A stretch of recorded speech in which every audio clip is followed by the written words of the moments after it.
Allahumma salli salatan kamilatan wa sallim salaman tamman ala sayyidina Muhammadin alladhi tanhallu bihil uqadu wa tanfariju bihil kurabu wa tuqda bihil hawaiju wa tunalu bihir raghaibu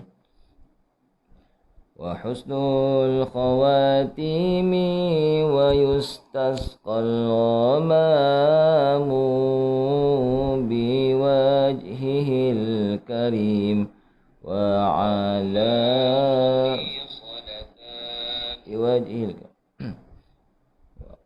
alihi wa sahbihi wa sallim.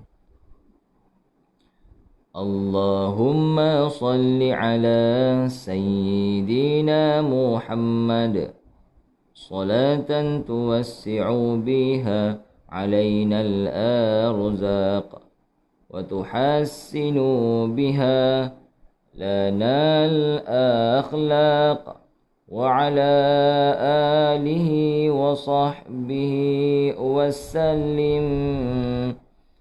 Wahai Allah rahmati dan kurniakanlah kesejahteraan atas Muhammad Rasulullah dan selawat yang dapat melapangkan rezeki kami dan menjadikan baiknya akhlak kami, dan curahkanlah kesejahteraan atas keluarga dan para sahabatnya.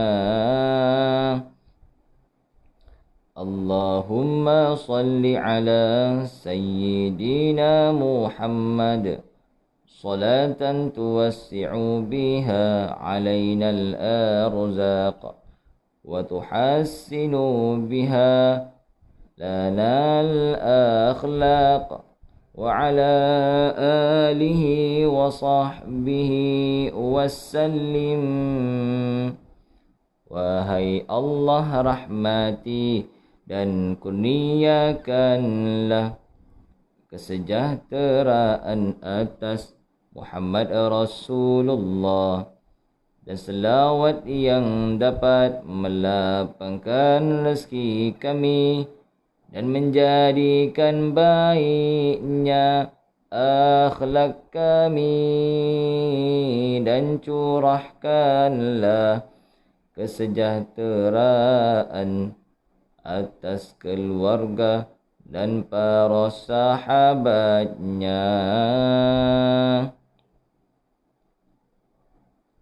Allahumma salli salatan kamilatan wa sallim salaman tamman ala sayyidina Muhammadin alladhi tanhallu bihil uqadu wa tanfariju bihil kurabu wa tuqda bihil hawaiju wa tunalu bihir raghaibu wa husnul khawatimi wa yustasqal ghamamu biwajhihil karim wa ala alihi wa sahbihi fi kulli lamhatin wa nafasin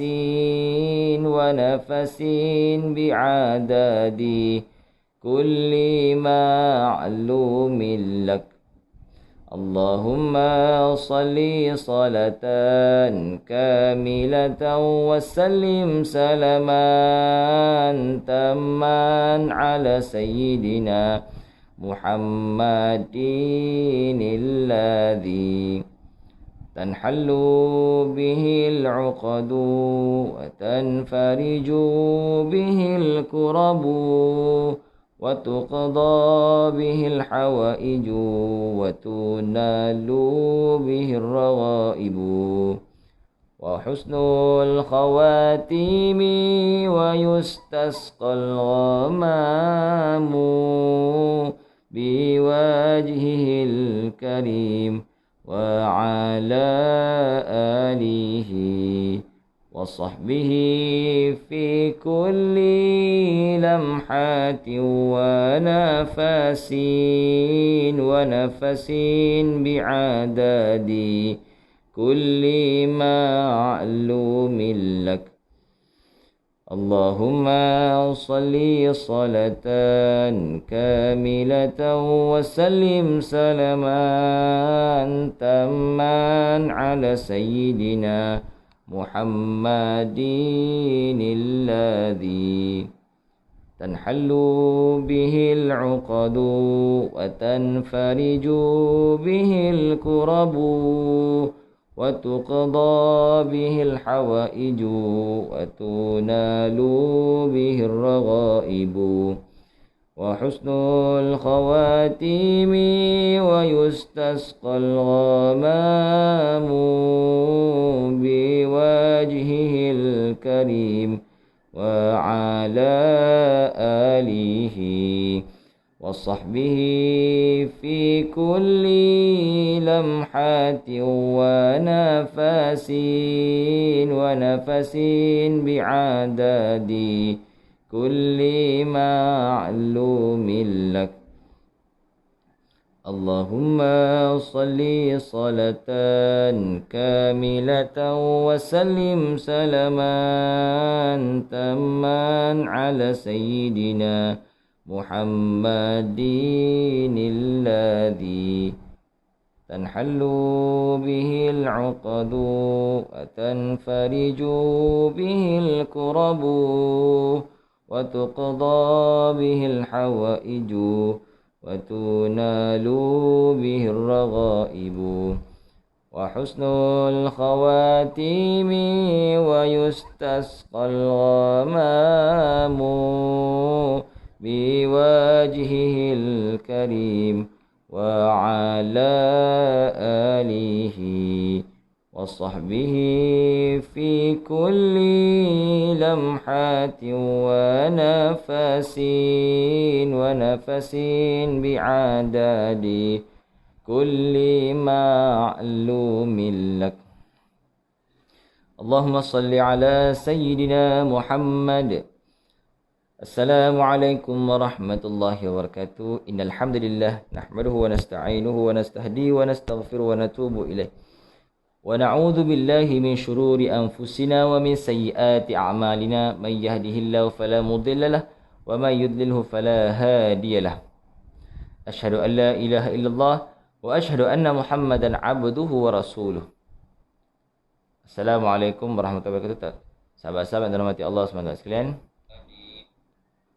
Terima kasih kepada sahabat yang sudi menekan butang share. Terima kasih kepada sahabat yang sudi tekan butang like. Terima kasih kepada sahabat yang sudi menonton saya pada pagi ini. Seperti biasa, pada setiap hari jam 7.30 pagi. Cuma ini Jumaat, maka kita awalkan sedikit 7.15 pagi. InsyaAllah pada pagi ini kita akan sama-sama membaca surah Al-Fatihah. Dan pastikan di hadapan tuan-tuan sudah ada pun naskah Al-Quran itu, mashaf Al-Quran itu. InsyaAllah kita akan baca surah Al-Fatihah dan surah Al-Kahfi pada pagi ini. InsyaAllah mudah-mudahan usaha sekecil ini Allah berkati dan Allah rahmati. InsyaAllah.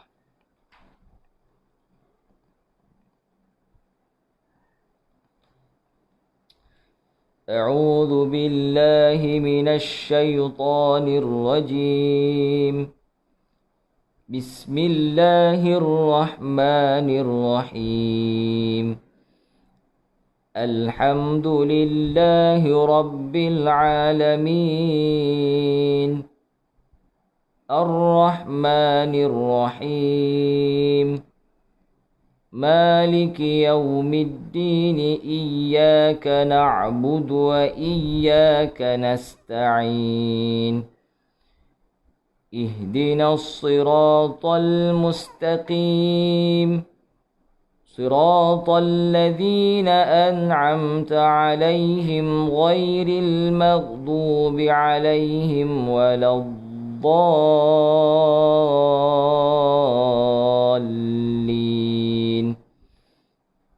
آمين.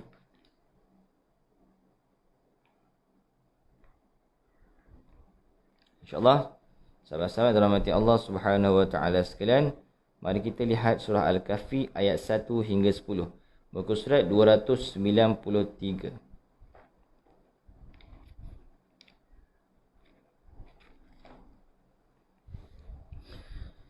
A'udzu billahi minasy syaithanir rajim.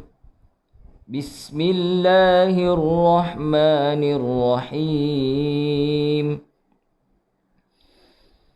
الحمد لله الذي أنزل على عبده الكتاب ولم يجعل له عوجا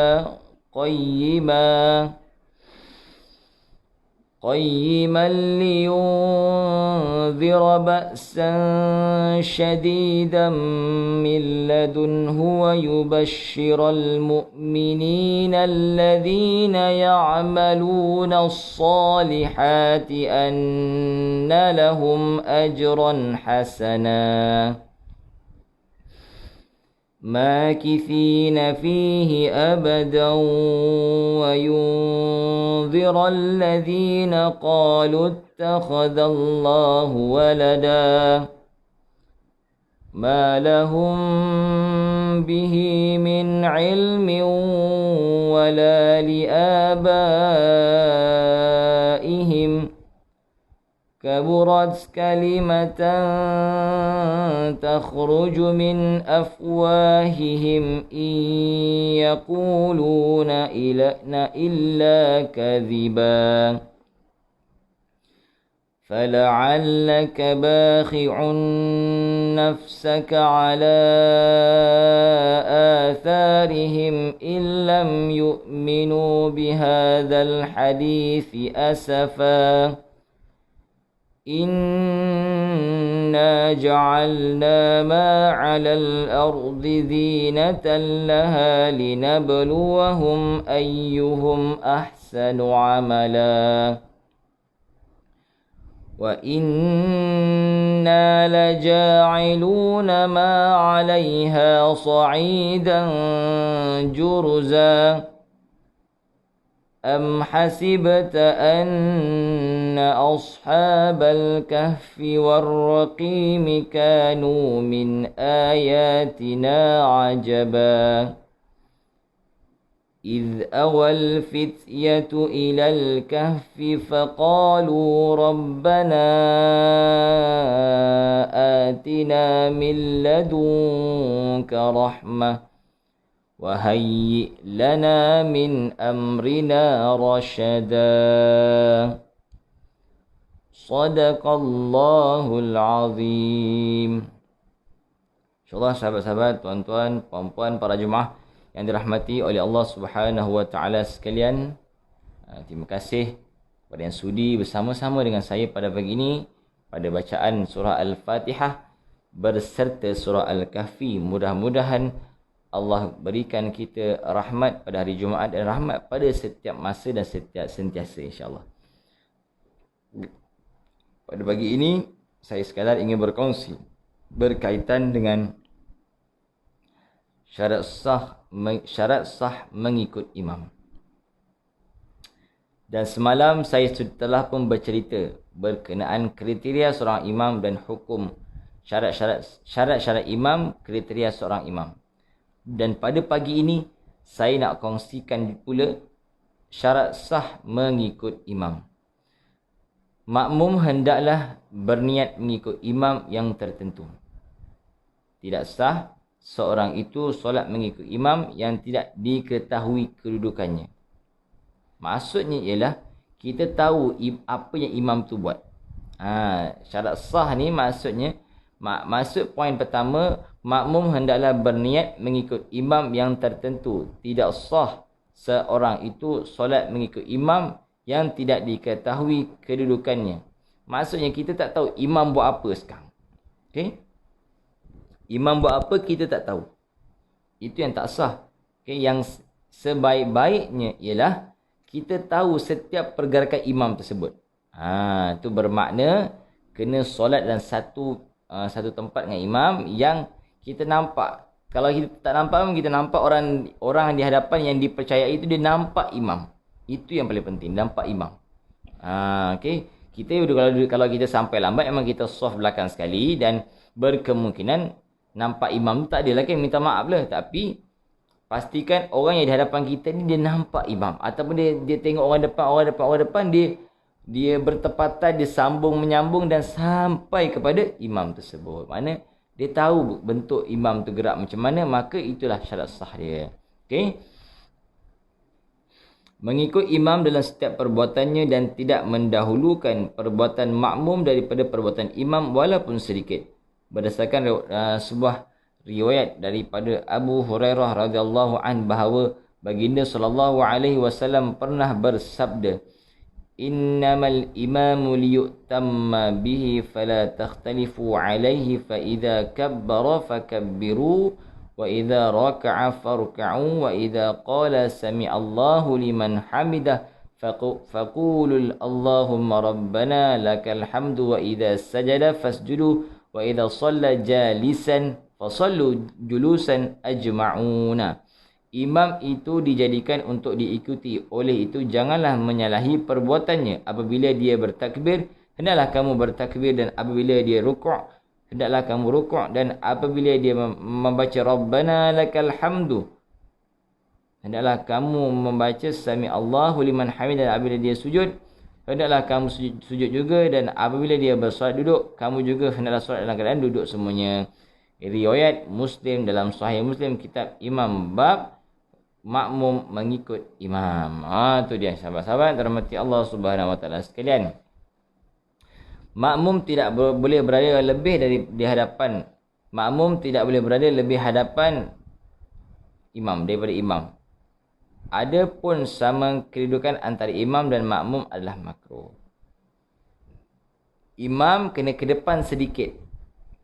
Bila dia dinamakan imam, dia kena ke depan sedikit sebab dia pemimpin. Dia kena atas sikit, depan sikit. Makmum belakang. Dia tak boleh selari. Dia kena jarak gitu. Makmum di belakang, imam di depan.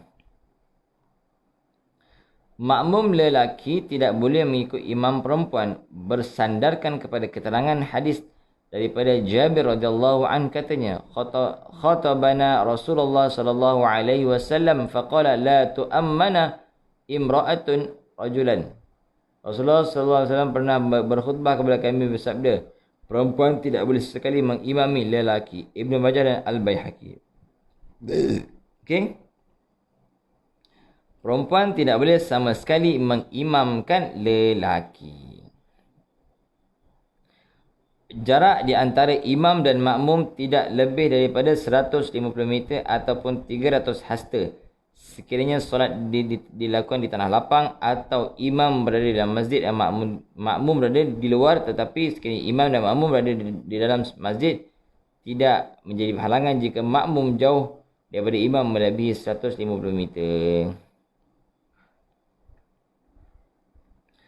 Solat di tengah lapang atau imam berada di dalam masjid dan makmum di luar masjid. Tetapi sekiranya imam dan makmum berada dalam masjid, tidak menjadi halangan jika makmum jauh daripada imam melebihi 150 meter. Maksud sekarang ni bila imam dan makmum dalam masjid dan masjid tu besar.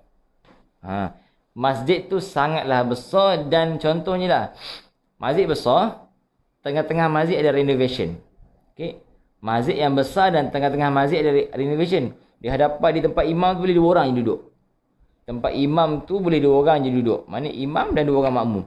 Yang lain semua kena duduk belakang sekali, melebihi 150 meter contoh. Maka itu dibolehkan sebab berada dalam satu masjid. Masjid yang besar. Dia tengah renovate. Okey. Mengikut hadis ni lah. Dia tengah renovate. Maknanya masjid tu masjid besar dan boleh duduk itu. Melainkan kalau tak ada apa-apa halangan. Contohnya lah. Dia imam depan, tengah-tengah tak ada halangan, tapi duduk belakang sekali. Sebab apa duduk belakang? sebab nak cepat keluar. Sedangkan tengah-tengah ni kosong, maka tak boleh. Tidak boleh mengikut imam begitu. Dia kena dekat. Okey, insya-Allah. Makmum hendaklah boleh mengetahui pergerakan imam sama ada dengan melihatnya atau mendengar suaranya atau suara orang di hadapannya atau dengan berpandangan makmum lain yang dekat dengan imam. Muballigh, suara muballigh namanya penyampai daripada imam. Contohnya imam tu jenis suara tak kuat. Sami Allahu liman hamdah. Orang belakang Rabbana walakal hamd. Disambung gitu contoh. Okey, contohnya makmum hendaklah boleh mengetahui pergerakan imam sama ada dengan melihatnya atau mendengar suaranya atau muballigh atau berpandukan makmum lain yang dekat dengan imam. Macam saya dah. Dia sampai lambat duduk belakang dan di tengah-tengah ada orang. Dia tengok lah. Saling percaya mempercayai. Okey? Saling percaya dan mempercayai. Imam hendaklah seorang yang boleh membaca Al-Quran. Sekiranya makmum berimamkan seorang yang tidak tahu baca Al-Quran, tidak sah solatnya. Tidak tahu membaca Al-Quran dan juga imam yang pelat dalam bacaan Quran. Dalam pelat. Dia ada slang sih. Dia Quran ni dalam bahasa Arab. Tapi kalau kita orang Melayu nak dapat lidah Arab tu, innalillah lah. Masya Allah. Agak sukar sedikit. Tapi boleh je nak tiru bahasa Arab tu. InsyaAllah boleh. Tak ada masalah pun. Okay. Cumanya pastikan tak ada orang lain. Tapi dialah bacaan paling terbaik. Contohnya dialah bacaan paling terbaik. Maka dibolehkan. Okay. Kalau nak dibandingkan makmum lain, dia paling terbaik. Walaupun dia baca dalam pelat. Contohnya. Bismillahirrahmanirrahim. Contohnya.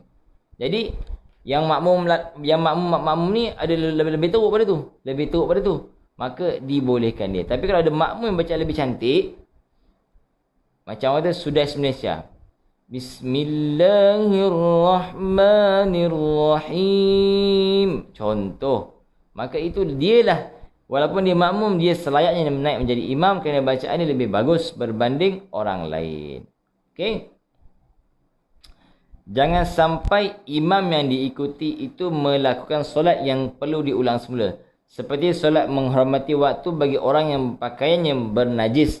Sedangkan waktu solat sudah hampir tamat. Makmum yang mengikuti imam seperti ini tidak sah solatnya. Jangan sampai imam yang kita ikut tu melakukan solat yang perlu diulangi semula. Dia bersolat yang perlu diulangi semula. Maksud ulangnya, imam tu dalam keadaan tidak sempurna suci dalam mendirikan solat. Mereka tidak boleh. Okay? Tidak sah solatnya. Solat yang solat yang dikerjakan oleh makmum hendaklah sama jenis dengan solat imam. Tidak sah makmum bersolat fardu mengikut imam yang bersolat hari raya atau istisqa atau gerhana. Kerana solat-solat ini berbeza daripada solat fardu biasa. Tidak mengapa jika makmum solat fardu mengikut imam yang bersolat sunat rawatib kerana sifatnya adalah sama. Okey. Kita sampai masjid, orang dah bagi salam. Okay, lepas tu kita ambil wudu, kita nampak orang, ada orang bangun nak solat sunat. Maka kita boleh ikut imam. Boleh ikut dia boleh kita lantik sebagai imam, kita pergi kat dekat dia, kita niat. Usalli fardhu zuhri 4 rakaatin makmuman. Mana kita ikut dia. Boleh. Sedangkan solat fardu dan solat sunat rawatib itu adalah sama. Kecuali jangan kita dah datang lambat nak solat Idul Fitri. Kita sampai orang dah baca khutbah. Lepas tu kita ikut orang lain. Ikut orang yang baru, orang yang masbuk dalam Idul Fitri ni. Tak boleh. Itu tak boleh. Kita nak solat Idul Fitri. Orang tu solat Idul Fitri tapi kita nak solat subuh. Contoh. Orang solat Idul Fitri, kita nak solat subuh. Subuh gajah. Subuh harimau. Contohnya. Itu tidak boleh. Okay. Imam yang diikut hendaklah tidak mengikut orang lain dan tidak menjadi makmum kepada orang lain. Ini salah satu yang bertindan juga ni. Bagaimana kita nak tahu dia solat sendiri atau dia solat berjemaah? Satu contohnya ialah tengok dia ada tak orang berdekatan dengan dia. Itu contoh pertama. Dia kalau contoh yang berlaku sekarang ni ialah bila ada orang depan dia dan orang imam ni dia tak duduk atas lain. Tapi makmum duduk atas lain. Jadi kita ingat makmum tu imam. Kita ingat makmum tu solat bersendiri. Maka kita lantik sebagai imam. Tak boleh tu. Sebab orang sekarang ni dia semayang tak ikut soft kadang. Sebab semayang seorang-seorang, semayang sunat. Maka dia kata dia tak duduk atas lain lah.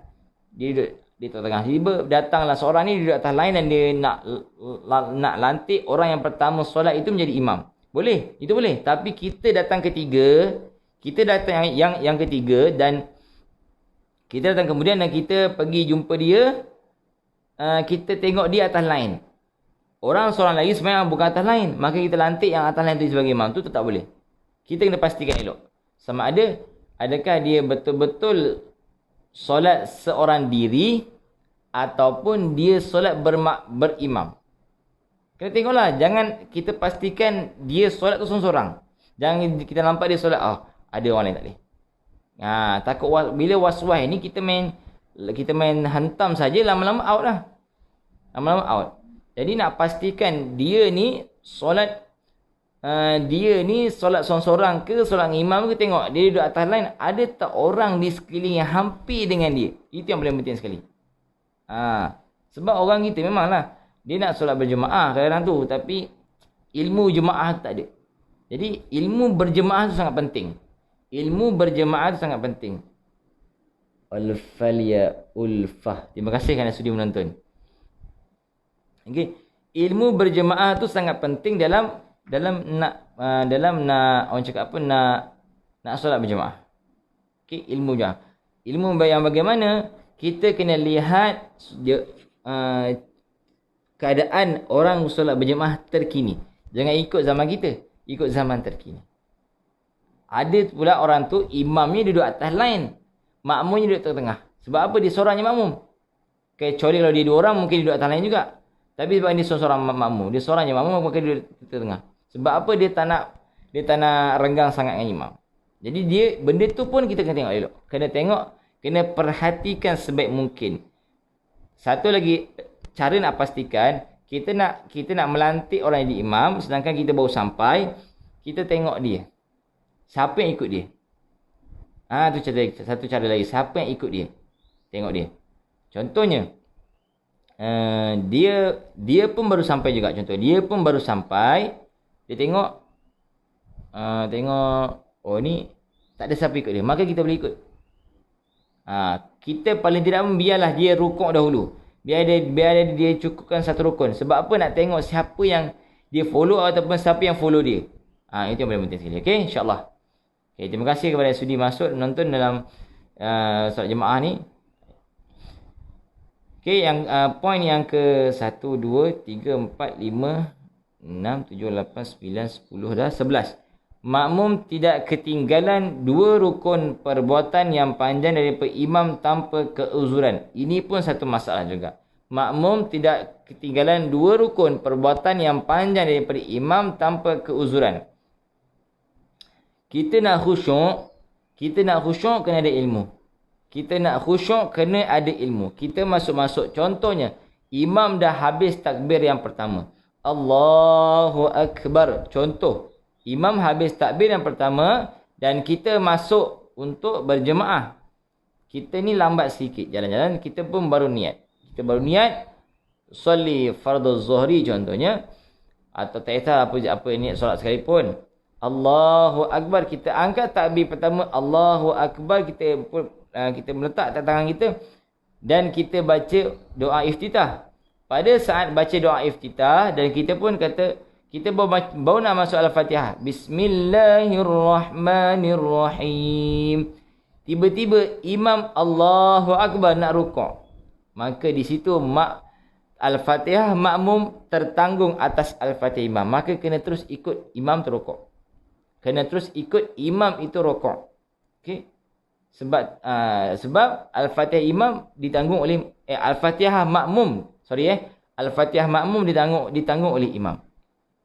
Jangan terlalu khusyuk sampai kan kita baca habis Al-Fatihah. Imam dah bangun, Sami Allahu liman hamidah, maka di situ kita dah tidak boleh ikut imam pada rakaat itu, kita kena tunggu rakaat seterusnya untuk mengikut imam. Kerana dah terbatal. Kita kalau betul-betul nak ikut imam, imam rukuk, kita baca sekadarnya Bismillahirrahmanirrahim dan kita terus rukuk. Jangan habiskan Al-Fatihah kita. Sebab Al-Fatihah kita sebagai makmum ditanggung oleh imam. Okey, itu yang pertama. Tidak ketinggalan 2 rukun. Itu dia. Okey, itu maksudnya. Makmum tidak ketinggalan 2 rukun perbuatan yang panjang daripada imam tanpa keuzuran. Melainkanlah kalau kita ni jenis lain. Macam kita uzur. Kita nak angkat takbir menggigil contohnya Parkinson. Contoh. Okey. Maka di situ dimaafkan. Okey. Makmum muafiq. Jangan ketinggalan 3 rukun perbuatan daripada imam jika ada keuzuran. Seperti baca Al-Fatihah, makmum terlalu lambat dan tidak mampu membaca dengan cepat. Jika imam telah rukuk, iktidal, 2 kali sujud dan duduk antara 2 sujud, dan akhirnya bangun semula untuk rakaat yang berikutnya, makmum hendaklah mengikut imam berdiri untuk rakaat berikutnya dan menambah rakaat yang tertinggal selepas imam memberi salam. Jika makmum melakukan rukun-rukun yang tertinggal tanpa niat berpisah daripada imam, mufarakah, batal solatnya. Kita dah tertinggal rukun imam, ikut imam, tapi kita tak ada niat mufarakah, maka solat kita terbatal. Kita dah tertinggal, kita kena niat mufarakah. Tak boleh, ustaz, saya nak solat berjemaah, maka ikut imam. Terus ikut imam. Tak perlu nak habiskan segala bacaan kita. Okey, tak perlu habiskan segala bacaan kita. Itu dia syarat sah mengikut imam, insya-Allah. Posisi makmum sendirian berada di sebelah kanan imam. Apabila dalam satu jemaah itu hanya terdapat seorang imam bersama seorang makmum lelaki, hendaklah makmum tersebut berada di sebelah kanan imam tetapi belakang sedikit. Ini berdasarkan tindakan Rasulullah SAW mengalihkan Abdullah bin Abbas yang berada di sebelah kirinya ketika solat jemaah bersama. Seandainya harus makmum berada di sebelah kiri imam, pasti Rasulullah tidak mengalihkan Abdullah bin Abbas itu. Okey, di sebelah kanan. Apabila Abdullah bin Abbas radhiyallahu anhu menceritakan, Rasulullah SAW berdiri dan mengerjakan solat, lalu saya berdiri di sebelah kiri, baginda lantas memegang telinga saya dan mengalihkan saya ke sebelah kanan. Muttafaqun ilaih. Ini menunjukkan makmum lelaki yang bersendirian lebih afdal berada di sebelah kanan imam, tetapi sekiranya makmum berada di sebelah kiri, solatnya tetap sah tetapi makruh. Okey. Bacaan imam adalah lebih baik daripada bacaan makmum. Sekiranya makmum yang mempunyai bacaan yang lebih baik, berimamkan seorang yang lemah bacaannya, tidak sah solatnya, tetapi solat imam sah. Okey. Makmum ada bacaan lebih baik, tapi dia tak nak naik menjadi imam, maka tidak sah solat makmum, tapi sah solat imam tersebut. Imam tu salah, makmum tak sah. Okey. Kalau dua orang makmum atau lebih, maka berada di belakang imam. Tempatnya berada di belakang imam, bukan di tepi lagi. Tidak semestinya seorang makmum berdiri di atas selai sejarah asalkan saf dibentuk dengan rapat dan lurus.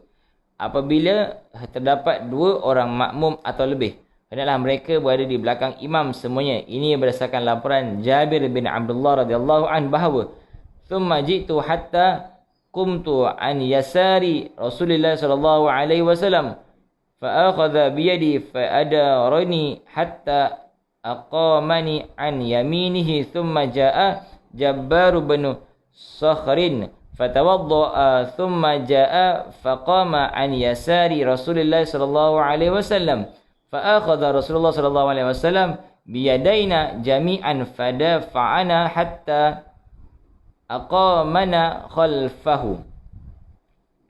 Saya datang kemudian berdiri di sebelah kiri Rasulullah sallallahu alaihi wasallam, lalu baginda memegang tangan dan mengalihkan saya sehingga berada di posisi sebelah kanan. Serta itu Jabbar bin Shak datang dan berwuduk kemudian berdiri di sebelah kiri Rasulullah, lantas baginda memegang tangan kami berdua dan mendorong kami sehingga berada di belakang baginda. Rasulullah, riwayat Muslim dalam Sahih Muslim, kitab solat musafir, bab solat Nabi dan doanya pada waktu malam. Dalil lain yang menunjukkan keadaan ini adalah apabila apa yang dilaporkan oleh Anas radhiyallahu an katanya, faqama alaihi Rasulullah sallallahu alaihi wasallam wa saffaftu ana wal yatimu wara'ahu wal ajuzu min wara'ina fa shalla lana Rasulullah sallallahu alaihi wasallam rak'atain thumma sarafa. Setelah itu Rasulullah sallallahu alaihi wasallam berdiri sedangkan saya membuat saf di belakang baginda bersama dengan anak-anak yatim sementara wanita tua di belakang kami. Rasulullah sallallahu alaihi wasallam bersolat 2 rakaat bersama kami kemudian kembali. Riwayat Muslim dalam Sahih Muslim kitab masjid bab harus berjemaah solat sunat. Okey, tadi kita cerita posisi bagaimana jika makmum itu lelaki. Dan inilah posisi seorang makmum wanita yang di belakang imam lelaki. Makmum lelaki boleh duduk di sebelah kanan imam. Tetapi apabila makmum itu seorang perempuan, maka dia kena duduk di belakang imam. Apabila seorang wanita menjadi makmum kepada seorang lelaki, dia hendaklah berada betul-betul di belakang imam tersebut. Antara nas yang merujuk situasi ini berdasarkan riwayat Anas radhiyallahu an. Faqama alaihi Rasulullah sallallahu alaihi wasallam wa safaftu ana wal yatim wara'ahu wal ajuzu min wara'ina fa shalla lana Rasulullah sallallahu alaihi wasallam rak'atain tsumma sarafa. Ini sama macam hadis yang tadi, riwayat Muslim dan Sahih Muslim kitab masjid bab harus solat berjemaah solat sunat. Menurut Imam Ibnu Abdul Bar, ulama berpendapat disunatkan seorang wanita hendaklah bersolat di belakang seorang imam lelaki dalam satu barisan. Namun ada pendapat yang mengatakan kedudukan makmum di bahagian kiri imam. Kedua pendapat ini boleh digunakan. Kedudukan makmum perempuan sebaris dengan imam lelaki ataupun makmum perempuan duduk di sebelah kiri imam. Dibolehkan. Pendapat ini boleh digunakan. Haram sekiranya seorang wanita bersolat berduaan dengan lelaki ajnabi, tetapi solat mereka sah dan tidak perlu qada. Ini hati-hati, okey, hati-hati. Posisi wanita atau sekumpulan makmum wanita di belakang makmum lelaki. Apabila seorang makmum wanita atau sekumpulan wanita berjemaah bersama imam lelaki dan sekumpulan makmum lelaki, mereka hendaklah berada di belakang saf makmum lelaki. Ini berdasarkan laporan Anas radhiyallahu anhu yang menyebut sallaitu ana wa yatimun fi baitina khalfan nabiy sallallahu alaihi wasallam wa ummu Sulaim khalfana. Saya solat di rumah kami bersama dengan seorang anak yatim di belakang Nabi SAW, sedangkan ibu saya dan Ummu Sulaim berada di belakang kami. Riwayat Al-Bukhari dalam Sahih Bukhari kitab azan bab seorang wanita berada dalam satu saf. Maksudnya sekarang ni ialah imam makmum laki-laki di sebelah kanan imam dan makmum perempuan di belakang makmum lelaki. Okey.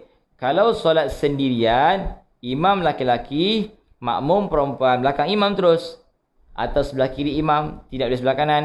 Dan bila solat beramai-ramai, makmum perempuan di belakang makmum lelaki.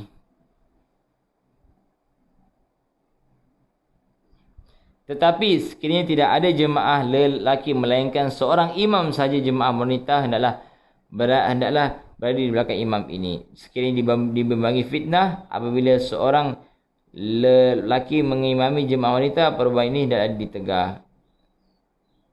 Makmum wanita dengan ramai makmum lelaki. Okey.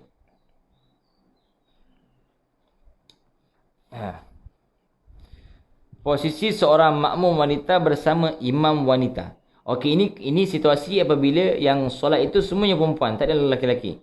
Maka imam perempuan, makmum perempuan di belah kanan imam perempuan. Apabila seorang makmum wanita bersolat bersama imam wanita, dia hendaklah berada di sebelah kanan terkebelakang sedikit daripada imam tersebut. Sama seperti situasi seorang makmum lelaki dan imam lelaki. Okey. Wanita mengimamkan jemaah wanita. Apabila sekumpulan wanita bersolat berjemaah dengan berimamkan seorang wanita, dia hendaklah berada sejajar dengan barisan jemaah pertama dan berada di tengah di antara mereka. Terdapat beberapa laporan yang mengesahkan kedudukan ini adalah sunnah. Antaranya riwayat Ummu Salamah radhiyallahu anha, apabila mengimami solat kaum wanita, dia akan berdiri di tengah barisan mereka. Selain itu diriwayatkan oleh juga Aisyah radhiyallahu anha berdiri di tengah-tengah barisan makmum wanita apabila mengimami mereka. Maksudnya bila perempuan dia nak berjemaah, perempuan nak solat berjemaah, dia tidak perlu ke depan. Sebaris dengan makmum, dia di tengah-tengah. Okey. An Hujairah binti Husain qalat ammatna Ummu Salamah fi salatil asri qamat bainana. Daripada Hujairah binti Husain telah berkata, Ummu Salamah telah mengimami kami dalam solat asar dalam keadaan dia berdiri antara kami. Riwayat Abdul Razak dalam kitabnya Al-Mushannaf. Alasan mengapa imam wanita disunatkan berada di tengah saf jemaah adalah untuk menutup dirinya daripada pandangan orang lain. Ini kerana perbuatan rukuk dan sujud misalnya menyebabkan lekuk pada tubuh wanita terzahir dan boleh menimbulkan fitnah. Posisi imam ketika bersolat dalam keadaan tidak menutup aurat. Sekiranya terjadi keadaan yang menyebabkan sekumpulan muslim terpaksa mengerjakan solat dalam keadaan tidak menutup aurat atau telanjang, mereka hendaklah bersolat berjemaah dalam satu barisan dalam satu saf sahaja. Ini kerana keutamaan orang lelaki adalah mengerjakan solat berjemaah. Oleh itu imam hendaklah berada selari dengan makmum supaya masing-masing tidak melihat aurat orang lain. Melainkan sekiranya berada dalam keadaan gelap atau makmumnya buta, diharuskan imam berada di hadapan. Rujuk Al-Mughni Ibn Qatadah yang kedua 318 dan Asy-Syarh Mumti Ibn Utsaimin nombor Roman 1V stroke 370. Okey, insya-Allah sahabat-sahabat dalam hati Allah Subhanahu wa taala sekalian. Okey, alhamdulillah solat berjemaah selesai perkongsiannya pada pagi ini. Mudah-mudahan Allah berkati Allah rahmati kita semua dalam perkongsian ilmu ini, insya-Allah tabarakallah. Okey, pada pagi ini insya-Allah. Okey, saya ada sedikit iklan nikah seketika, yang mana hari ini adalah hari Jumaat dan hari ini adalah merupakan hari pertama pelancaran infak Jumaat oleh YNK, dan link dekat di bawah ada, boleh tengok nak infak apa semua. Dan insya-Allah saya akan cuba buat panggilan untuk panggilan kepada bos besar YNK seketika untuk mereka masuk sekali live untuk iklan pagi ni, insya-Allah bersedekah subuh insya-Allah. Dan nombor mereka ada di pada posting tersebut. Sekejap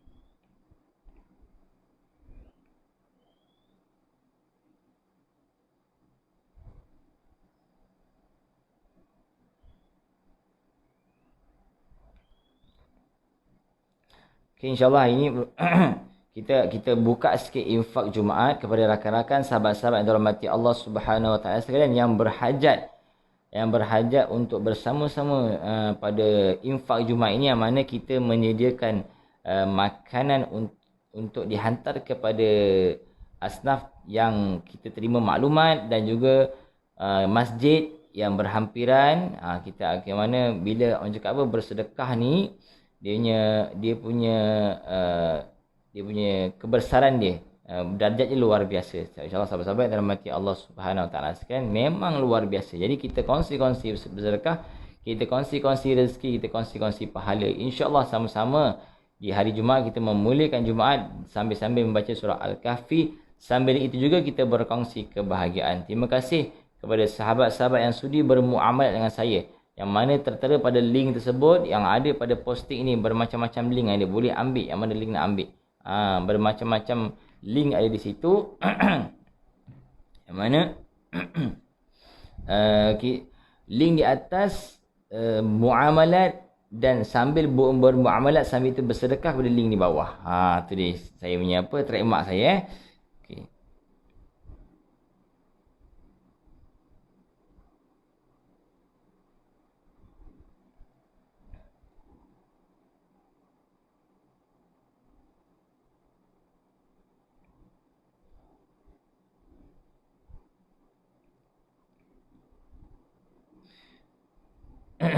Okey, insya-Allah sahabat-sahabat, kita berkongsi sedikit kelebihan bersedekah di hari Jumaat dan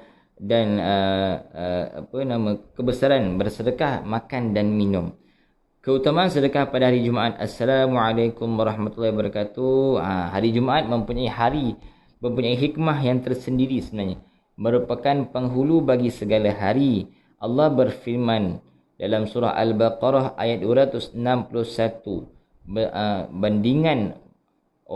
Bandingannya orang yang membelanjakan hartanya pada jalan Allah ialah sama seperti sebiji benih yang tumbuh menerbitkan 7 tangkai. Tiap-tiap tangkai itu pula mengandungi 100 biji, dan ingatlah Allah melipat akan pahala bagi siapa yang dikehendakinya, dan Allah Maha Luas rahmatnya, kurniaannya lagi meliputi ilmu pengetahuannya. Okey, itu daripada surah Al-Baqarah, kelebihan ganjaran bersedekah pada hari Jumaat.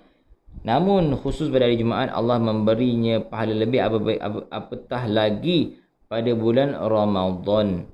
Hari Jumaat merupakan hari yang utama dalam Islam, lebih utama pula bila hari Jumaat ini pada bulan Ramadan. Okey, ada satu JV, orang cakap JV keberkatan antara Jumaat dan Ramadan. Daripada hadis Abi Lubabah bin Abdul Munzir bahawa Rasulullah SAW pernah bersabda, inna yaumal jum'ati sayyidul ayyami wa a'zamuha indallah wa huwa a'zamu indallahi min yaumil adha wa yaumil fitri fihi khamsu khilal khalaqallahu fi Adam wa ahbatallahu fi Adam ila al-ardi wa fihi tuwaffallahu Adam wa fi sa'atun la yas'alullahu fiha al-'abdu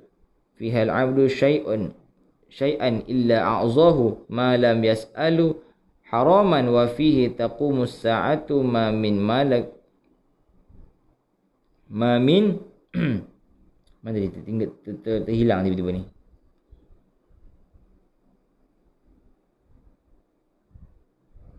Ma lam yas'alu harama wa fi taqumu sa'an ma min malakin muqarrabin wala sama'in wala ardin wala riyahin wala jibalin wala bahrin illa hu wa hunna yushfiqna min yaumil jum'ah. Sesungguhnya hari Jumaat adalah hari penghulu segala hari dan seagung-agung hari di sisi Allah Subhanahu wa taala, yang mana keagungannya itu di sisi Allah lebih agung berbanding hari raya Idul Fitri dan Idul Adha. Ini kerana pada hari tersebut terdapat 5 perkara besar, iaitu padanya diciptakan, diturunkan ke bumi dan diwafatkan Nabi Adam. Padanya juga terdapat satu masa apabila seseorang itu meminta sesuatu kepada Allah, pasti akan diberikan kepadanya selagi mana dia tidak meminta sesuatu yang haram. Padanya juga ada berlaku kiamat, dan pada hari itu juga, hari Jumaat, tidak ada malaikat yang dekat dengan Allah di langit, di bumi, angin, gunung dan laut, melainkan takut dengan keagungan hari Jumaat. Riwayat Ibnu Majah 1084, Ibnu Ahmad 15548. Syekh Shu'aib Al-Arnaud menilai hadis sanad ini adalah dhaif disebabkan Abdullah bin Muhammad bin Uqail atau Ibnu Abi Talib Al-Qurashi. Ibnu Hajar mengatakan beliau seorang buruk hafalan, tetapi riwayatnya boleh dijadikan sokongan. Adapun perawi yang lain adalah thiqah. Okey. Itu antara hadis-hadis dianjurkan bersedekah pada hari Jumaat. Okey. 4 manfaat sedekah hari Jumaat: mengundang datangnya rezeki, menolak bala musibah, menyembuhkan penyakit, memanjangkan umur, insya-Allah. Amin. Itu dia antara kelebihan. 6 kelebihan ini hanya ada pada hari Jumaat, patutlah istimewa dan ramai menantikan kedatangannya. Insya-Allah sahabat-sahabat dirahmati Allah Subhanahu wa taala sekalian, terima kasih kepada yang sudi menonton siaran saya pada pagi ini. Mudah-mudahan Allah berkati kita pada hari Jumaat ini. Terima kasih kepada yang menyumbang untuk kerja-kerja dakwah, kerja-kerja kebajikan yang saya lakukan bersama tim. Mudah-mudahan Allah rahmati kita, Allah berkati, insya-Allah. Okey.